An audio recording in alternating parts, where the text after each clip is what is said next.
जखम खोलवर नाहीये, पण मुकामार लागलाय. आतून इजा नाही झालेली, पण नशीब जीवावर नाही बेतलं. देवी आई भावलीस ग. या काही गोळ्या आहेत. डॉक्टर पण ते अजून उठत का नाहीयेत? आत्ताच इंजेक्शन दिलंय मी त्यांना, त्यामुळे आली असेल ग्लानी. आणि कसं आहे, तापही आलेला आहे, त्यामुळे सुद्धा ग्लानी येते थोडीफार. या गोळ्या घ्या.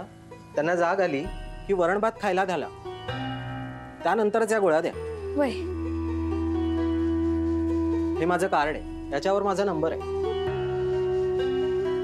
काही जास्त वाटलं तर मला फोन करा. जी. दे ना. मी आलोच यांना सोड. हा. ये.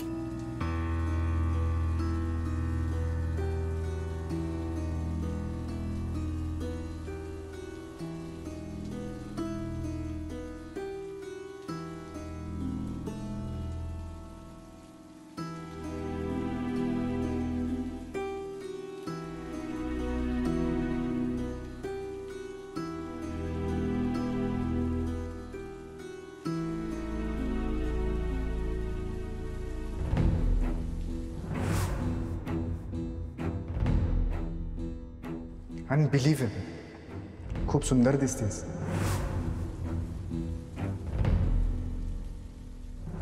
मी सोबत असेल ना तर आपण एकत्र मिळून खूप काही करू शकू. आपल्यात सुंदर नातं तयार होऊ शकतं.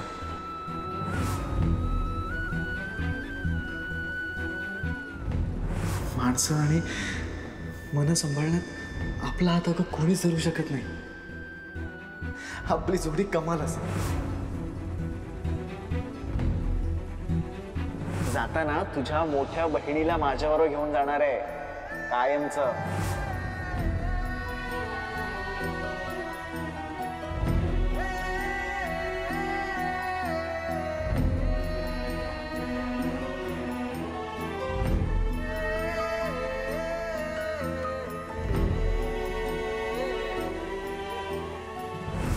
मला तुझे डोळे वाचता येतात आणि आताही तुझे डोळे काहीतरी वेगळंच बोलते.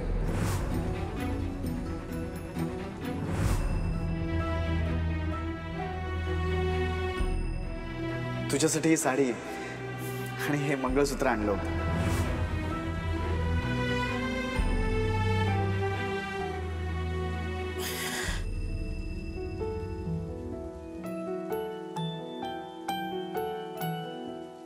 हो, छोट्या मालकांना काही होणार तर नाही ना? हो. अगं नाही होणार काही. डॉक्टरने म्हणलेलं ऐकलं नाहीस का तू? अगं आता संकट टळलंय. आई राजा, आई धावून आली आहे बघ.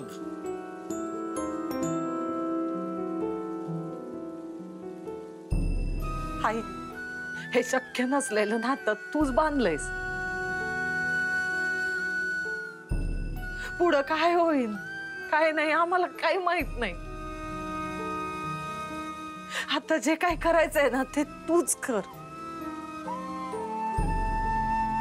सगळं तुझ्या हवाली आहे ग.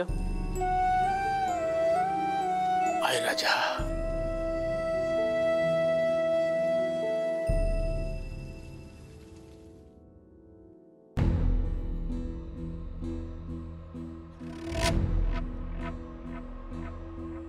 समोरचा घाबरला ना की मला अगदी जिंकल्यासारखं वाटतं.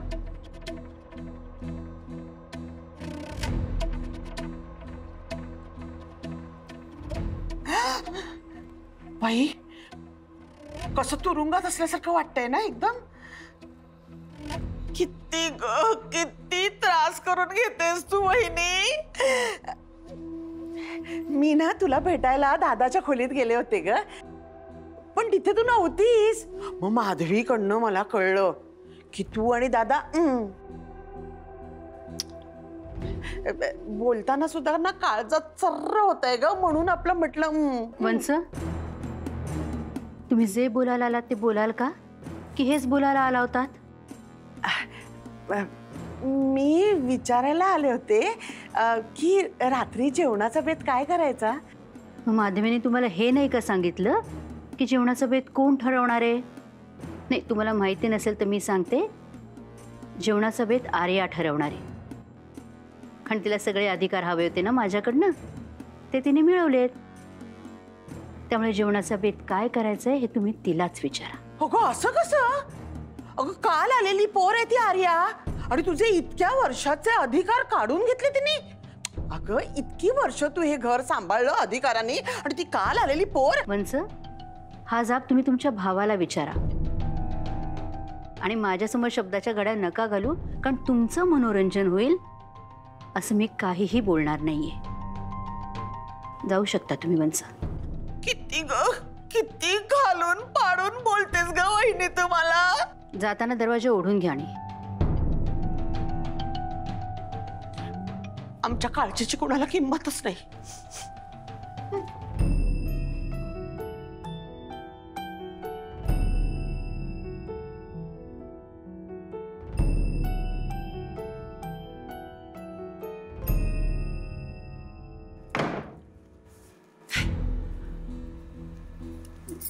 मी म्हणत होते ना तसंच झालं. तू वहिनींकडनं जबाबदाऱ्या काढून घेतल्यास ना, त्यामुळे खूप दुखावली आहे ती. आता किचनची जबाबदारी पण ती घेत नाहीये, त्यामुळे किचन पूर्णपणे तुझ्या ताब्यात आहे. अरे वा वा वा, कॉंग्रॅच्युलेशन्स आर्या. थँक्यू. तुम्ही दोघी मला किती समजून घेताय. का माहितीये का? कारण तू आम्हाला या घराची सून म्हणून हवी आहेस. अहो वंस, आपल्या तिघींची टीम काय सॉलिड झाले नाही.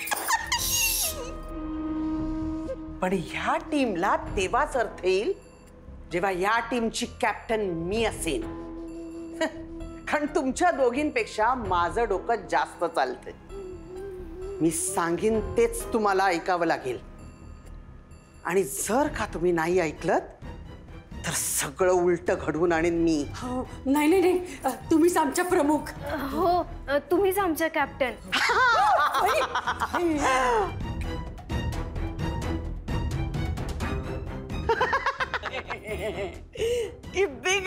किती घाबरलात तुम्ही मला.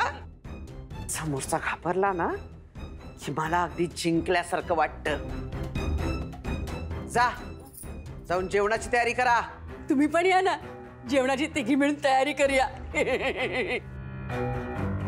मुलगी बाहेर येते ना, ते स्वतःचे लाड करून घ्यायला येते, काम करायला नाही. निघा. ए चल चल चल. थांबा. तिजोरीच्या चाव्या कोणाकडे असतात? तसे अधिकार बहिणींकडेच आहेत, पण साव्या सासूबाईंकडे आहेत. कच्चा मोठेपणा देऊन ठेवलाय. अच्छा, म्हणजे खजिना वैजंतीकडे आणि खजिनदार चंद्राबाई. हो असंच आहे. जाऊन म्हातारीकडच्या चाव्या घेऊन या.